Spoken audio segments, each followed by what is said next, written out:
Mas com essa situação do doutor Google. Google, o povo está ficando mais doido por não procurar o tratamento adequado?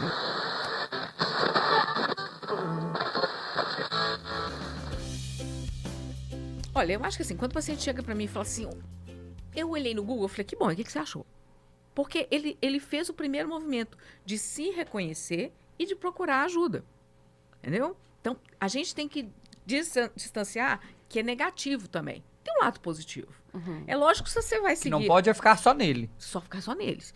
Então, por exemplo, e ter crítica, né? E ter... formar um pensamento crítico em relação a isso, para que ele não vire refém de grupos extremistas, de um lado de cá, do lado de lá, né? Então, eu acho que as pessoas precisam de aprender um pouco a diferenciar essas coisas. E para isso é só estudo, informação, etc. Então, tem grandes sites que produzem teoria para a pessoa leiga. Então, acho que as pessoas precisam procurar isso. Depois vai nos de discussão lá, se toma O remédio, se não toma remédio. TikTok. Mas assim, tem sites... A Associação Psiquiátrica Americana tem muito texto bom. A Associação Brasileira de Psiquiatria tem muito texto bom. A Associação Mineira de Psiquiatria tem muito texto bom. Então, procurar essas informações. Filtrar. Agora, é muito ruim quando você acha que você tem tudo que está no Google, né? Porque, assim, tem os sintomas que se entrelaçam. E entre alguns deles, doenças graves, como câncer cerebral.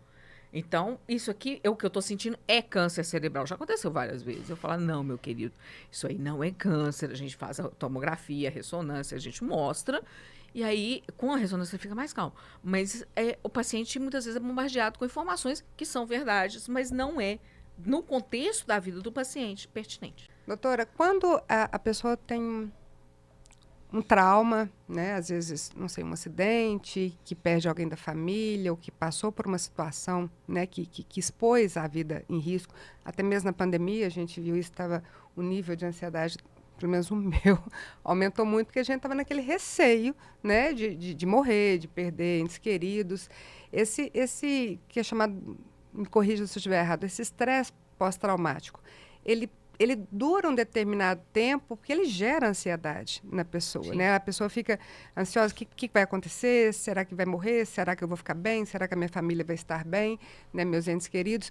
Ele dura um tempo ou a partir de quando essa ansiedade pelo estresse ela pode ser prejudicial? Só corrigindo, não é o estresse pós-traumático. O estresse pós-traumático é quando você tem um evento traumático e você suporta aquele evento. Por exemplo, 11 de setembro, todo mundo lembra de 11 de setembro.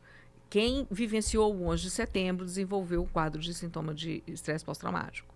Então, quando tem um evento catastrófico, pode ser pequeno, ou médio ou grande, e você sobrevive a esse estresse. Agora, você falando quando a gente passa por um momento delicado na vida da gente, ou de grande angústia, de ansiedade, que foi, por exemplo, Covid. Né? Até minha mãe tomar a primeira dose de vacina, eu surtava. Eu achava que eu estava com Covid quase todos os dias, porque eu acabava atendendo e estando em contato com pessoas. Então, e eu não queria ter contato com minha mãe para não infectar. Então, houve sim um aumento de ansiedade nessa população. E o que a gente está vendo hoje é que aumentou-se o percentual de pessoas ansiosas, pessoas deprimidas e pessoas com transtornos mentais de toda ordem. Você tem transtorno psicótico aumentado, transtornos de uso de substância aumentado, transtorno ansioso aumentado e transtornos de humor aumentado. E a gente não consegue só inferir. Foi isso que aconteceu e por isso desenvolveu isso, porque tem muito pouco tempo. Né? Medicina, você falar década, tem uma década, é agora. Então, ainda mais que nós não estamos distanciados nem por 2 anos do fim da pandemia. Então, a gente vai falar muito disso no futuro com as pesquisas que começaram no meio da pandemia.